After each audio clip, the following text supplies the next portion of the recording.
Okay. Hi, everybody. Thank you. This will be recorded. I will do a quick presentation of introduction of Dr. Fromm, and then we can begin. Dr. Michael Fromm is a senior research scientist at Fraunhofer Institute for Intelligent Analysis and Information Systems.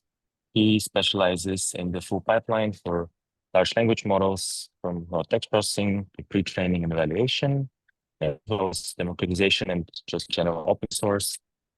As a key contributor to the OpenGPT-X project, he plays a significant role in the development of Teuken-7B, a multilingual LLM supporting all 24 official EU languages, which if you're in the area of NLP, you definitely already heard. And in case not, this is the perfect opportunity to get familiar directly with the source. Thank you so much for coming, and the floor is yours. Thanks. Thanks for the introduction. Yeah, so nice that a lot of you showed up regarding like this weather in Munich at least. So it's really warm outside. Yeah, nonetheless. So I'm here today to present what we did with Teuken-7B and what we're currently working on. So I have a quite small agenda. So we start with the OpenGPT-X project. So like what are the partners and what is it about? And then continue with the model we released in November. And yeah, then basically the things that we are currently working on, which is modalities and JQL. And if you have any questions in the end, I think there will also be time to answer a few of them. Yeah, so European foundation models. So I focus on large language models here, but as you can see, there are not a lot of people training large language models from scratch.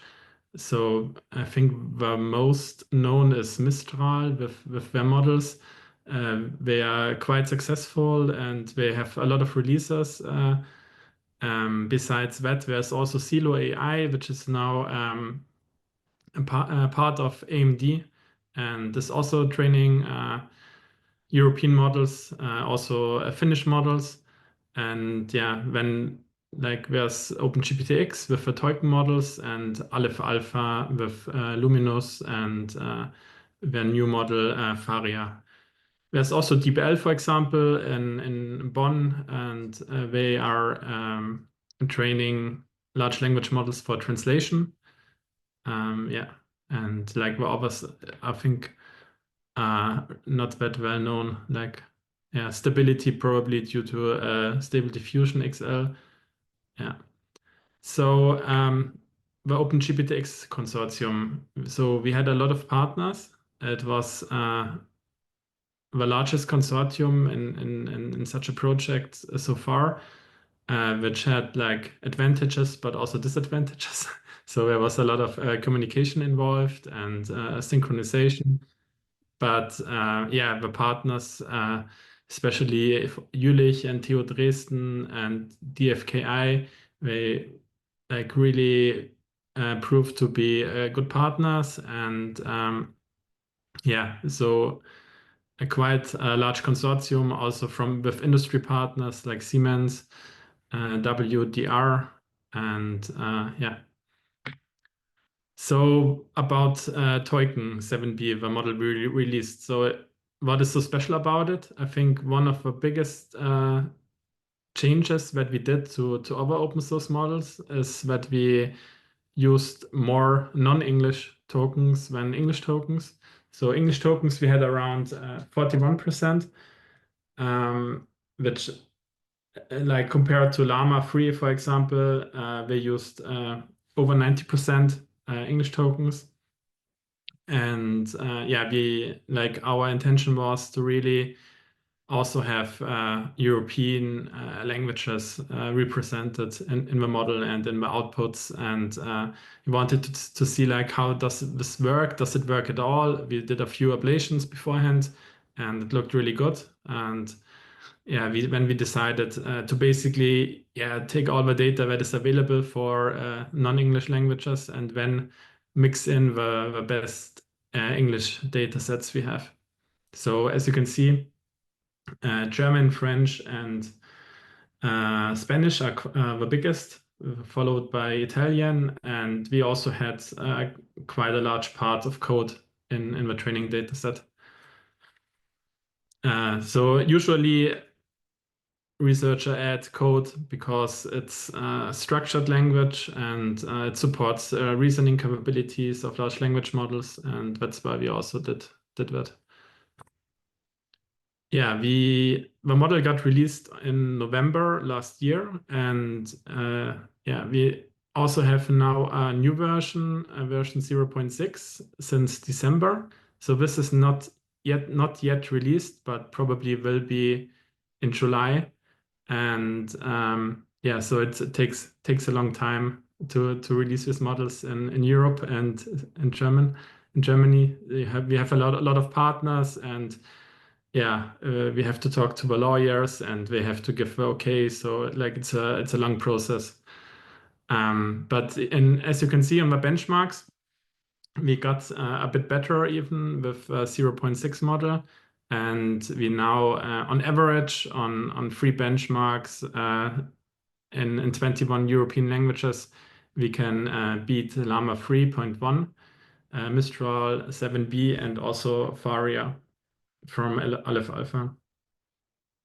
And what is also special is that we only have trained on 6 trillion tokens, whereas Mistral used more compute budget and trained on 8 trillion tokens, and Llama even on 50 trillion tokens. So here is also like the different tasks. So tasks where we are really good are Hello Swag, ARC, and Truthful QA. So we are basically as good as the other models or even better on these. Where our model is still lacking is GSM8K, which is a math benchmark, and also MMLU, which is a knowledge intense benchmark. So it contains questions about different, like research questions, not really research questions, but like high-level education questions about biology, for example, or math, computer science, and so on. And yeah, so currently we are working to make our models better on this knowledge-intensive tasks and on the math tasks. Yeah, but like on natural language understanding, common sense, and faithful responses, we are quite good with Teuken-7B. But this is not everything. So just looking at benchmarks, but what is also important is the tokenizer. So the tokenizer is basically the part of a model that uses as an input documents or like words, and then converts them into integers like tokens. And a lot of the other models have been trained heavily on English data, and also the tokenizer was trained heavily on English data. And you can see that by, for example, here, Aya, Llama 3, GPT-4, Mistral, they all are quite inefficient on European languages such as Hungarian or Polish, or in general, like the average of the European languages. So they are really good at English and also still quite good at, for example, German and Spanish and French, but especially for languages like Hungarian, it's really compute intense because you always have like a fixed vocabulary in the tokenizer, and you need to decide how you spend it. Like you can either do like something like 100,000 tokens in the vocabulary are English, when your model is really good, like the tokenizer is really good at tokenizing English data. But if you want to have like a model that is good on all languages, you also need tokens from other languages and subwords. And yeah, here we investigated a lot and did a few ablations, wrote a paper about it, and showed that other models are like really inefficient if you query it in German, for example, or in Hungarian, or yeah, it's even worse for small resource languages like Maltese or Irish. So what did we actually release? We released two models. Teuken-7B instruct research with a research license. Here we had a few instruction tuning data sets that basically limited us to this license, but nonetheless, we decided to release it because it helped performance quite a lot compared to the commercial version. And we also released the commercial version with Apache 2.0 license. So you can basically do whatever you want with it. You can re-release it. You can change it. Yeah, so it's quite open, this license. And yeah, it was trained on 4 trillion tokens with support for 24 languages. And we trained it in Jülich, so close to Cologne. And they had, I think, around a few thousand A100 GPUs, but most of the time we used only 512 of them. And I think in total, it took like 6 or 7 months to train this model. Yeah, so in OpenGPT-X, we not only developed the Teuken-7B model, but we basically built the whole tech stack. It started with large data collection. So for Teuken-7B, we used over 100 curated multilingual data sets, such as Wikipedia in all 24 languages. Yeah, books in different languages and so on. So also in our data pipeline paper, there's like the whole list. So if you're interested in that, you can have a look. And yeah, then we also needed to design like a filtering pipeline to not only use. So we couldn't use all tokens because there's a lot of garbage in the web. So you need to filter a lot of web data out. And so it's really large scale with data pre-processing. I think maximum we had around 500 terabytes on yearly storage, where we stored just text documents. And in the end, we only used like 5 terabyte of it. So like the best 1% to train the model. Yeah, we developed our own tokenizer and published a paper about it. We had a lot of experiments with different frameworks, scaling the model training from a few GPUs to over 1,000. And we also had to do post-training and instruction tuning. So there wasn't a lot of data sets yet that were multilingual and were good for instruction tuning.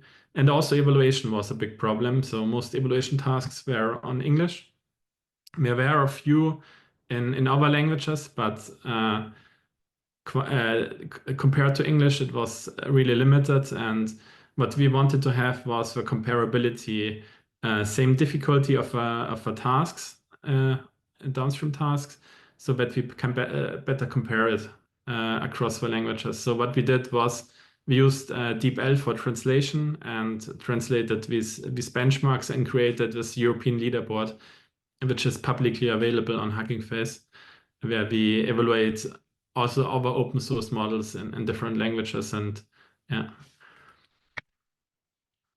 So yeah, we basically had to develop a whole stack. So we pre-trained the model, we continue pre-trained the model on a certain amount of languages, but yeah, it didn't work that well. So that's why we didn't publish these models. And we instruction tuned them on a few data sets. So what we're also working on is reasoning models. So the next models we want to release should also be able to use inference time compute to give even better answers with a higher accuracy. Yeah. So overall, to round this first part of Teuken-7B, so what we did was we trained the multilingual LLM from scratch with only 40% non-English, 60% non-English pre-training data, not 50%.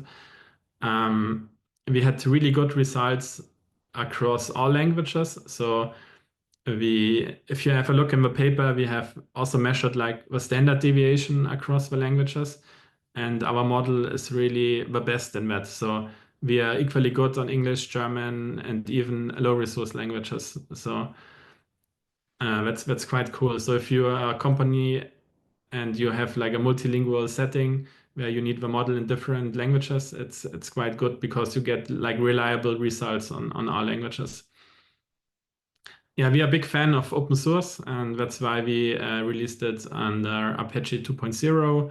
And so everyone can use it on his own laptop, and like the data always is just on your laptop and not in the US. We had the science-driven approach where we looked at each component in the pipeline, and if possible and if required, we did ablations on that and tried out different settings to be really sure in the moment where we start the training that we have a good setting. We have our multilingual efficient tokenizer, and yeah, it's directly ready for use as a multilingual chatbot, a research assistant, or even for document analysis. It's currently also broadly used in Germany. So Telekom and Ionos, the two biggest cloud providers, host the model, and companies can use it. It's also used in RTL, where they basically build on top of Teuken and develop our own model. It's also used in WDR for the media libraries, and yeah, this is still ongoing work, so I think it's not yet fully integrated. And it's also used in Control Expert. So this is like an insurance company, and we use it for checking claims of customers. Yeah. So Teuken was trained with Megatron LM, and we had like a long journey from framework to framework. So and we started with Megatron LM Deep Speed from Microsoft. When we tried out just Deep Speed, when we switched to Megatron LM in the process of OpenGPT-X.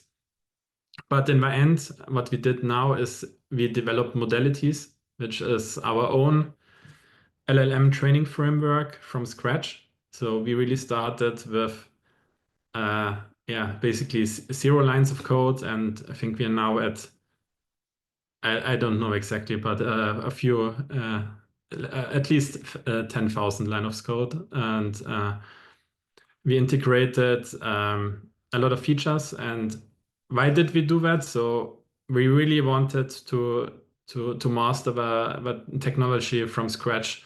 So we didn't just want to rely on NVIDIA to integrate features for us, like mixture of expert or like other research stuff that comes out. But instead, we wanted to be really like a contributor and be able to scale with this framework based on our own research agenda. So we integrated quite a lot of cool features. So I think the most important are things like flash attention, rotary positional embeddings, group query attention, and also fully sharded data parallel.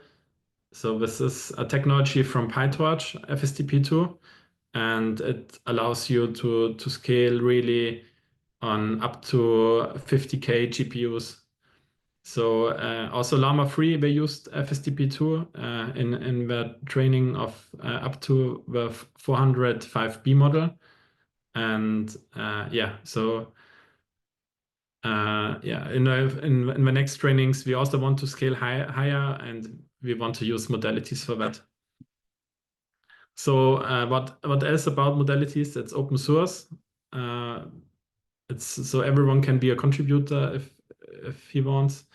It's PyTorch native, so we just have as a backbone we use PyTorch. Nothing else like from NVIDIA or some other vendors. It's modular, extensible, and scalable, and it was developed in like with European partners. So it's Fraunhofer IAS, AI Sweden, Lamar Institute, and University of Bonn. And we have a few core contributors, and yeah, that's me, Max Lübering, Mehdi Ali, and Felix Stollenberg, and a few others. So we already trained with modalities a model, and this time it didn't take 7 months. It only took like 1 month, and we increased the language support from 24 languages to 37. So we now also include languages like Macedonian, Ukrainian, Icelandic, so other like Indo-European languages. So these are our first models trained with modalities and also with a new data composition. So now we use FineWeb2, HPLT2, and the Stack1. And what we still use are our curated data sets that we used also in Teuken. Yeah, but this time we now use, like we collected even more to support like all 37 languages. As you can see, especially on MMLU, where our like Teuken-7B model was quite bad compared to Llama and Mistral, we had like the biggest improvements. So it was 14%, but also on Hellasweg and Arc we got better. And yeah, we hope to release this Eurolingual GPT model also like in the next weeks, and hopefully also the base model this time. In Teuken, that was a problem because we were just not allowed to do it because yeah, with base models they don't have any safeguards, and it could be misused for different things. So that's why we weren't allowed to use it to release it.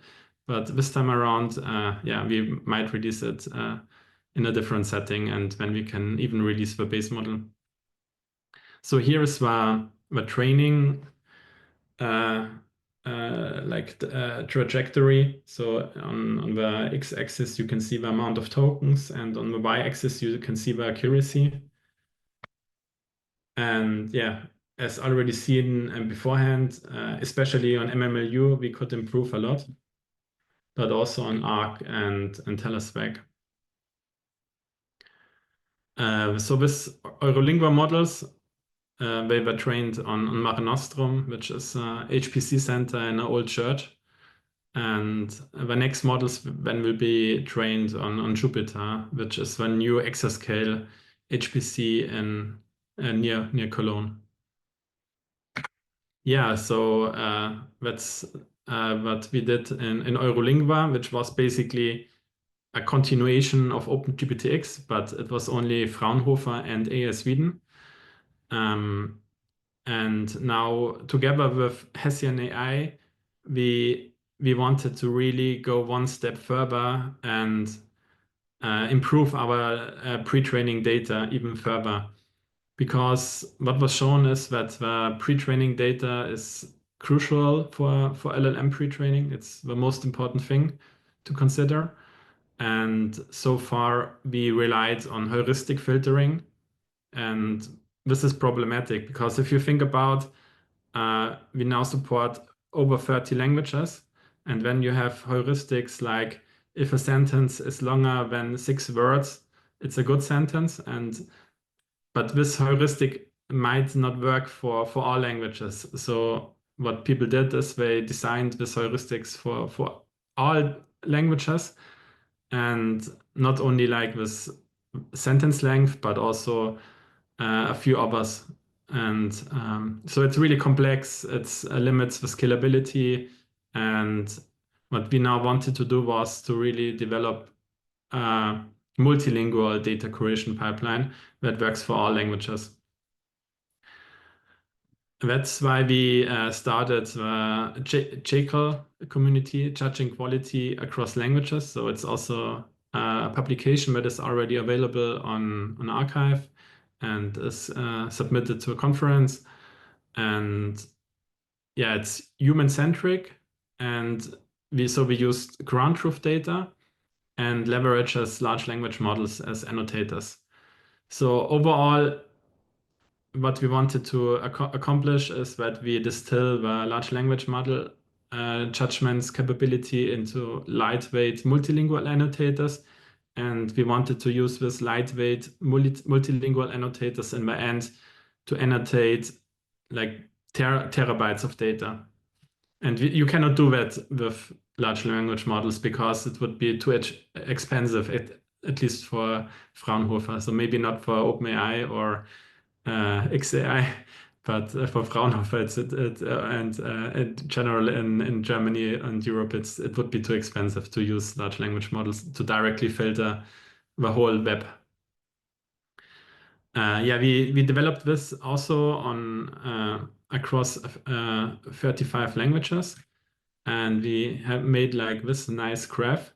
So in the end, what the input to our pipeline is raw English documents. Then we have human annotator that basically score the documents based on their educational quality.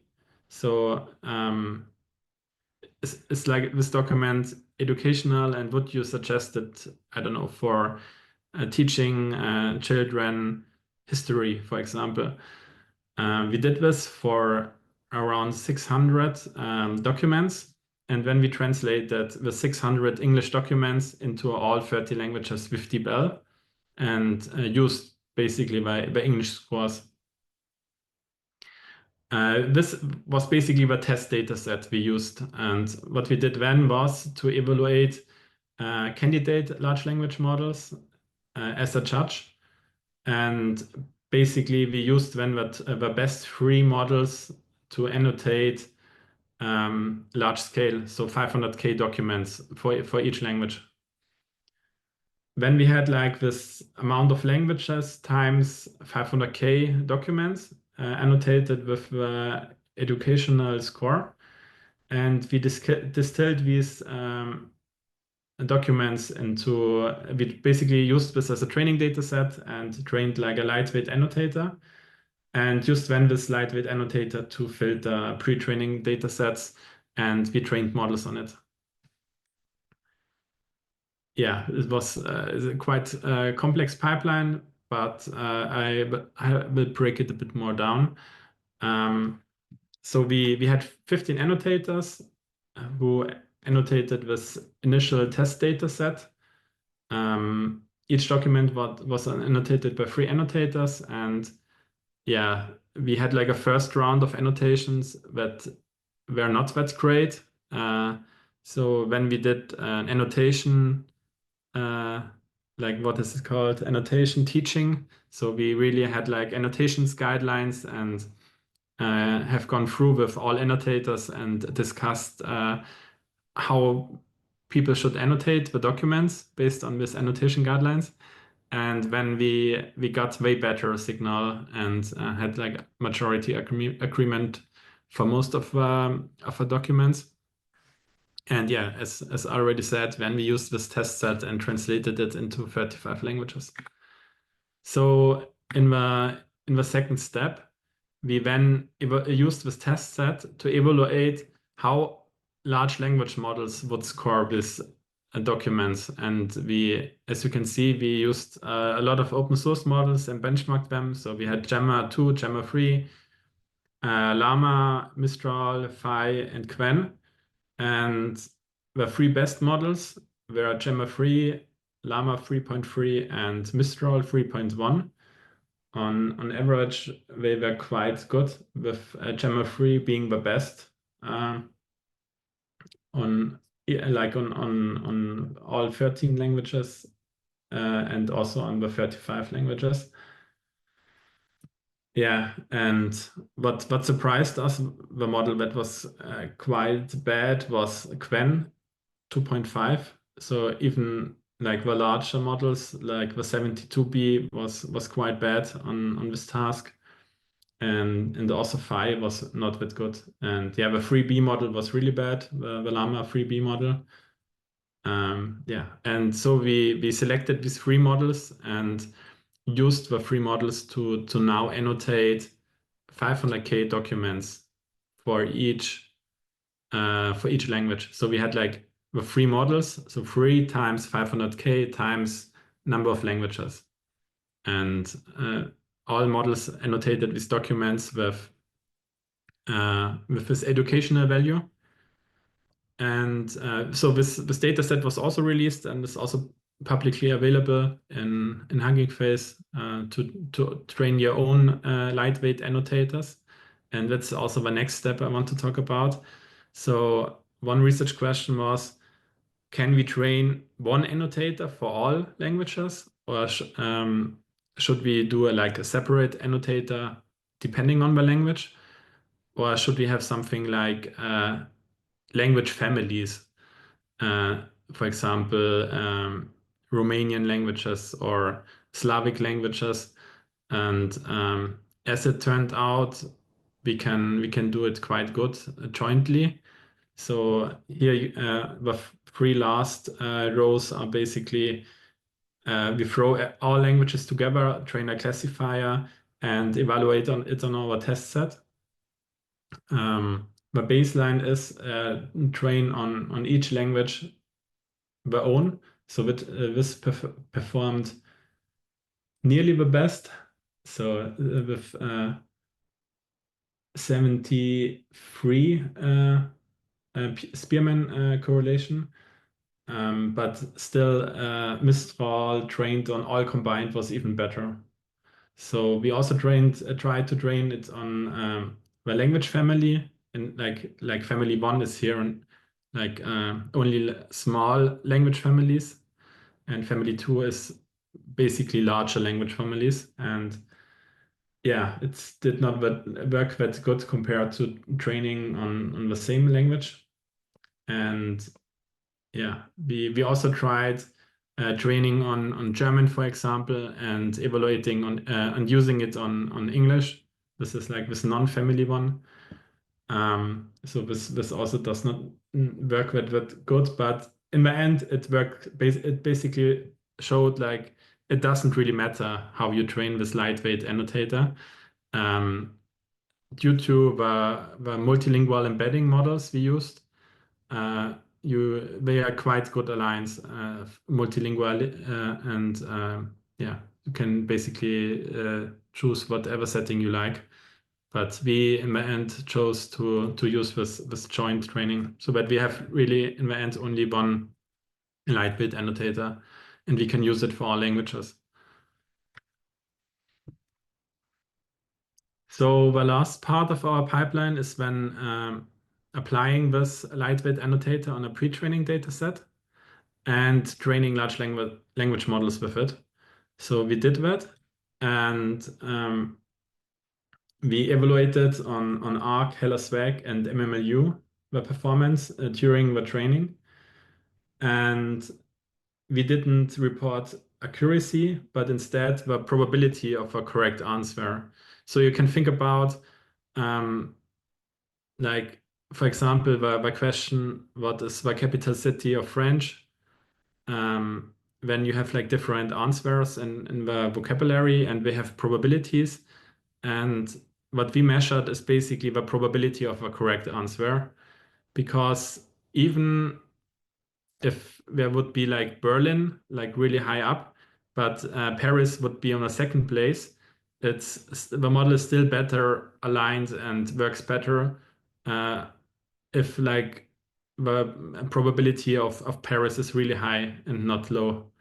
So the problem is that if you do these ablations, you often have like smaller models. So in our case, we trained the 2B parameter model, and these models are often quite bad on the task. So it was shown in a publication in related work that using this probability of a correct answer is way better than using accuracy, because it's a lot more calibrated for these small models. Yeah, and as you can see, our models trained on JQL filtered data. So the solid lines are FineWeb2, the filtered FineWeb2 datasets, and the dashed lines are with a trade-off of 0.6 and 0.7. So basically using 0.6 percentile, so using the 40% best data and using the 30% best data. You can see that we got a lot better when FineWeb 2. And what we basically show is that you can, in the end, you can completely remove all these heuristic pipeline steps and just use large language models.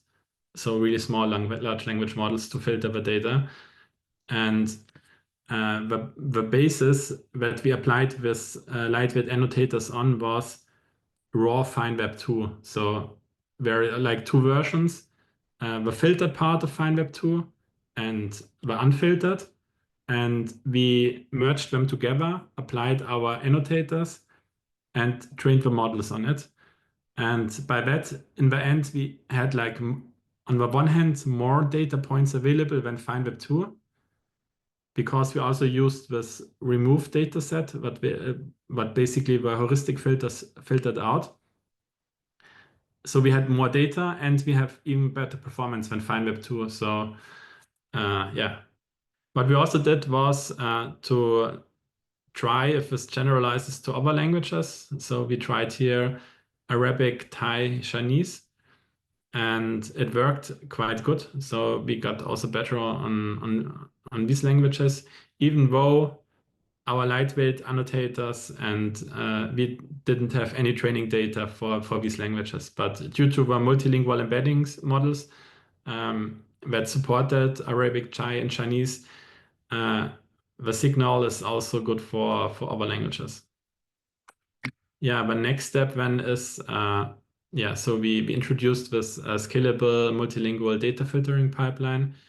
We distilled the LLM judging capability into really small models. And we showed that we improve data quality compared to, for example, FineWeb 2.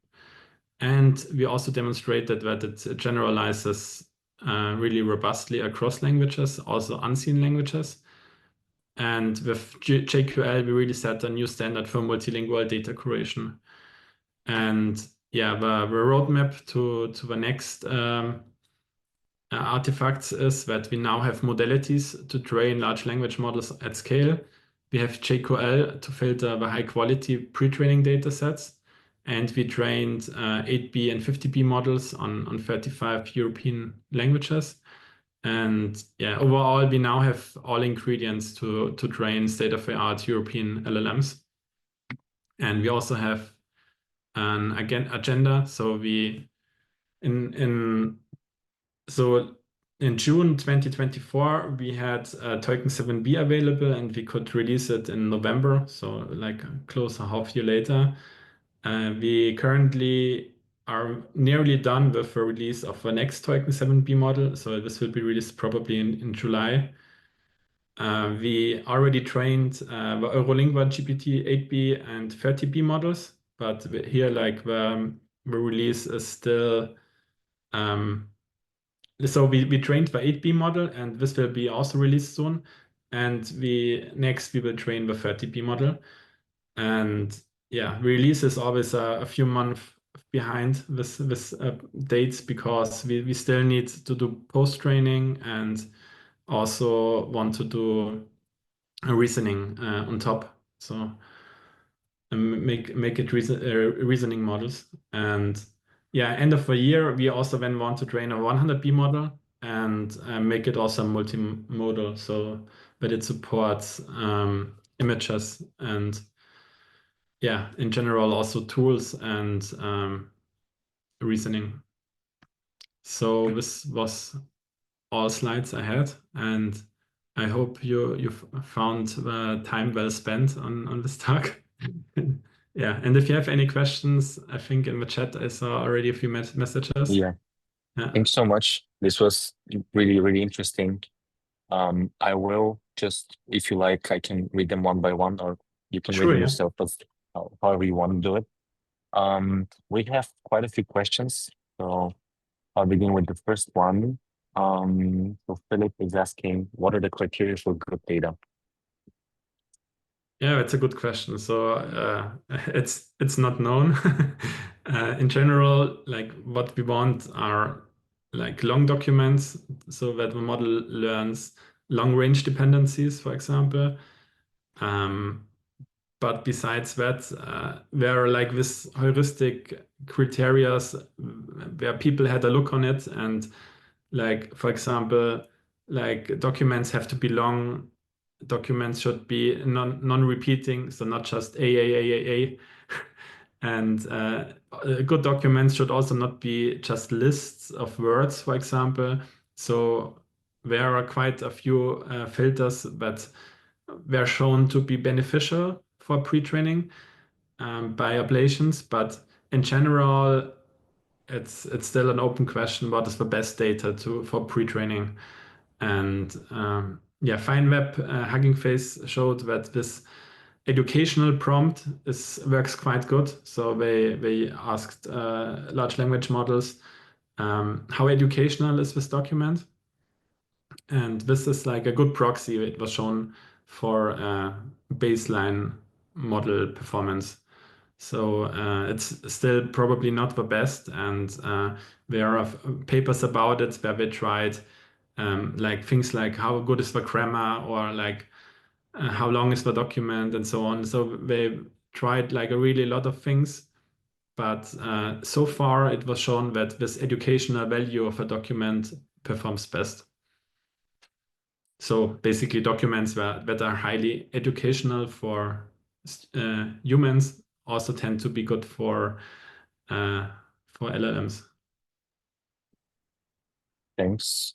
The second question is there default translation bias on overall training or evaluation? Is it evaluated in some way? Yes, definitely.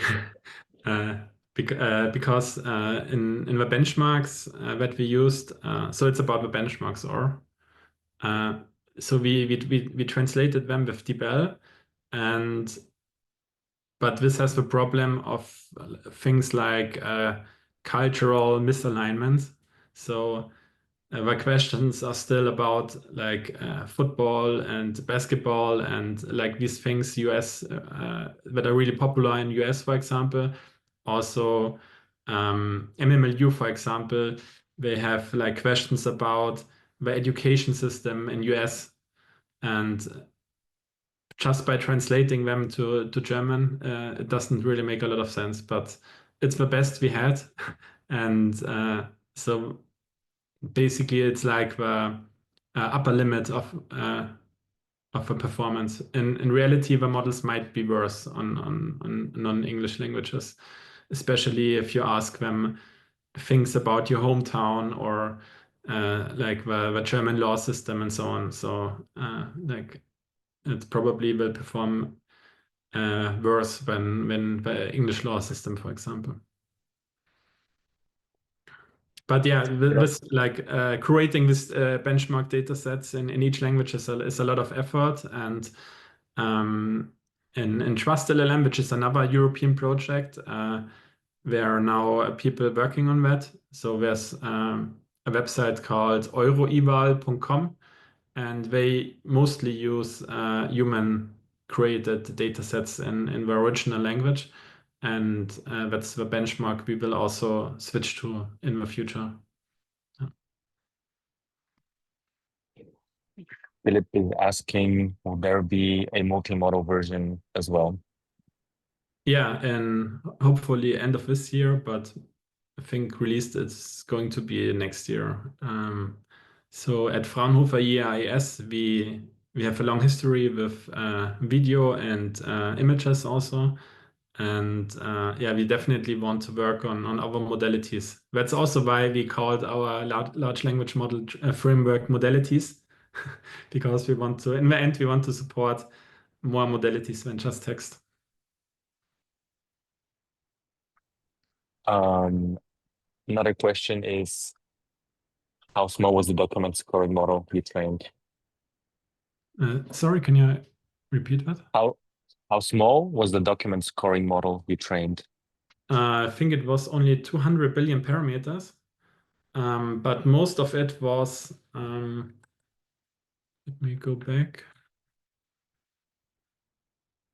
So more details are in the paper, but the cool thing is that we for training this lightweight annotator model, we freezed the embeddings. So we only trained a small multi-layer perceptron on top, and this only had like I think 1 million parameters, so it was really small, and it's really efficient. So you can evaluate trillions of tokens with that without using like the whole Jupyter cluster in Jülich. Yeah. So you can even use it on CPU, and it's quite fast. Are there the same training instances, same semantics in different languages because of translation? If so, what is the impact on training evaluation? Yeah, I'm not sure if it's again about the benchmarks. If yes, then it's probably related to my answer beforehand. If it's about this pipeline here, yeah, it's also like the best we had available. What we saw, that the performance was quite close across all languages in this first step. So it could be that there are like a few artifacts due to the translation that got introduced, but at least we didn't saw them yeah, in the evaluation. Yeah, I think it's the same person that asked the first question, so I think it's this was the question. Yeah.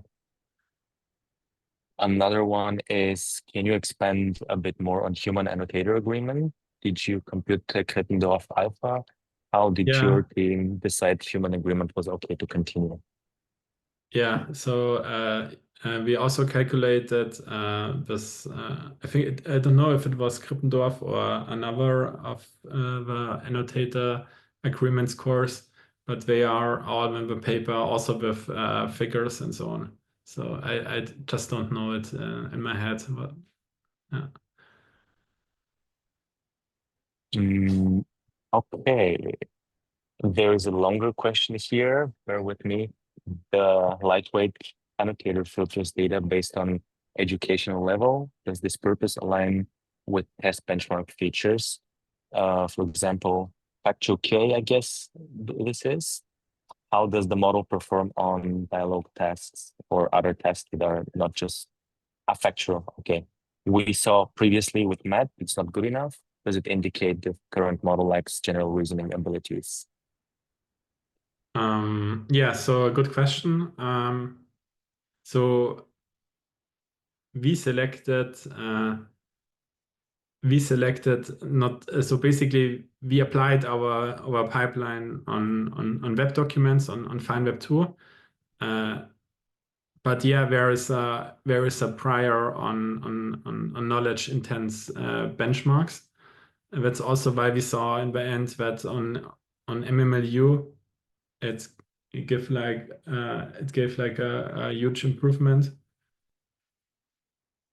And also on ARC, but not that much on Heller Swag, which is common sense reasoning. Definitely, it's a bit like over engineering for benchmarks, but yeah, it works best, and yeah, like we need somehow like a criteria to filter these data sets, and yeah, this is also now limited to these three benchmarks, but yeah, soon we will start training models on the, like large filter data sets, and then we will report a lot more benchmarks when just these three. So hopefully we also see like a better performance on other tasks. But yeah, so I think we are still like in a gray area. Like what I saw other publications, what they did is they trained the annotators with MMLU, with HelloSwag, and with ARC, and by that we really filtered out documents that are really similar to the benchmark data sets. So I think this is really problematic, and you shouldn't do that because then you really over optimize the benchmarks if you train your lightweight annotators on such data. But by using something general like educational, I think it's still okay. Yeah. And yeah, regarding the math in our Teuken-7B model, so we just didn't use a lot of math data in pre-training because we didn't have a filtering pipeline for that. And but like one thing that Llama 3 showed is they have a filtering pipeline for like general knowledge intensive documents. They have another one for reasoning documents, and we have a third one for math and code. And yeah, we're currently working on a similar thing, like having a math, reasoning, and code pipeline so that in the end our models get also better on these tasks. But for Teuken-7B, we didn't have such a thing, and therefore, yeah, the performance was not that good on math tasks. But yeah, we also didn't really instruction tune it in this direction. So in the DCLM paper, they showed that they trained the DCLM model, and it had like I think 5% or 6% accuracy on GSM 8K. And then just with instruction tuning, they could boost it to 70%. So it's also, these math benchmarks are really like, the model has to learn to follow these instructions and answer in a specific way. And then you get a lot of improvement. And yeah, it was just not a high priority for us to instruction tune it on math. For all of the answers, I think before asking our closing question we ask every time, I would ask a more general one. I think you're the perfect person to ask this to. Are you generally optimistic about? We know that the EU is quite like a big regulator, and we always see these memes about the US and China being like incredible innovators, and then the third one, that's the EU inventing like a plastic cap on the bottles.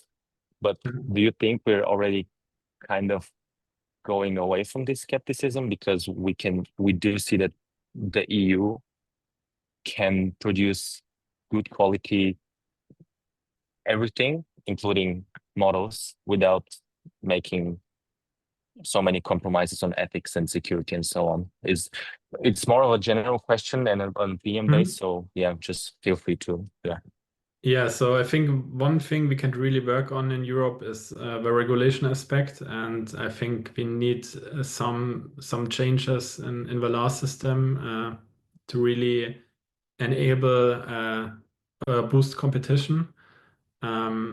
Also, so far there is like a lot of gray areas even in law. So I know it from Trust LLM. A few partners were released models and they got sued immediately because the law firms they often target when like small institutions in the Netherlands or in Denmark, for example, because they seem more likely to win a court battle against these institutions than if they fought OpenAI. So that's why they then attack like research organizations. So research organizations are really also like pessimistic about releasing, and yeah, there's a lot of risk management behind it. That's why also it takes so long to get the models out, even though we already work on the third model, but we are still only have released one, like the first model. So we are working on it, and we are also in talks with the EU. So maybe we could fund like an NGO or like a small company, and then release under this company the models and hope that the EU gives a lot of money for lawyers. So even if a company gets attacked, we have enough lawyers and money to defend ourselves, because yeah, we don't want to spend like the next month in court and discussing pre-training data sets with lawyers. Yeah, so I think there is change going on, and yeah, one just needs to be optimistic about it. And yeah, also we are always looking for people. So if you're interested in working on a few things I mentioned in my talk, we are still hiring. And yeah, we are a small team. So uh, on Teuken, there was like I think sub 50 people. In Eurolingua, we are now sub 10 people working on these topics. So it's really like a small team, and you can have a huge impact in the team. You just have to have a look at the Valama paper, for example. I think there are 500 people working on it, and yeah, so this is also always like something one needs to think about. Like in Europe, we are just like we have way smaller teams working on these models, and we often cannot have everything. So that's why we are now focusing more on just pre-training and data preparation, and hope we can release the base models and that the community then does like post-training. So we will also do post-training, but probably not invest not the most resources on that, and hope the community can help out. And yeah. But yeah, if you're interested, you can just write me on LinkedIn, and yeah, we can have a talk. Great. I guess the one area that AI is definitely not taking any jobs away is the legal area. That's great what you just said. Just kidding. So I think we have no more active questions that are unanswered in chat. We always like to ask our speakers to share a paper or any piece of research that they have recently read. It doesn't even have to be something super narrowly related to what we just talked. Something interesting that you saw in the last few days or weeks. Yeah, so you can just read Jekyll what I presented. So it's quite interesting. But what I want to read besides is that a new paper from Waymo about scaling laws in different domains. So I don't have exact text in my head, but they basically showed that these large scaling laws they hold for each domain, not only for text but also for images and video. So that's quite nice and optimistic for the future. And that's also probably yeah, why Tesla will win in the end over Waymo, because they just have more data available and more compute. Yeah, compute maybe not, because Waymo has Google Compute. But yeah, so I think this is a quite interesting paper. Scaling laws for multimodal domains. We will link it in the YouTube when we post it so people can look it up. Yeah, thanks so much. This was really, really, really good. Thanks so much for taking the time. Thanks for answering all of the questions. I would just very briefly, without taking too much time, point to our next gathering on Tuesday, the 24th, where we're going to talk about BMO, benchmark for expert edited machine generated outputs. And yeah, thank you once again so much for taking part, and yeah, thanks. Yeah, thanks for joining, and thanks for the invitation. See you. It was a pleasure. Thanks. Bye.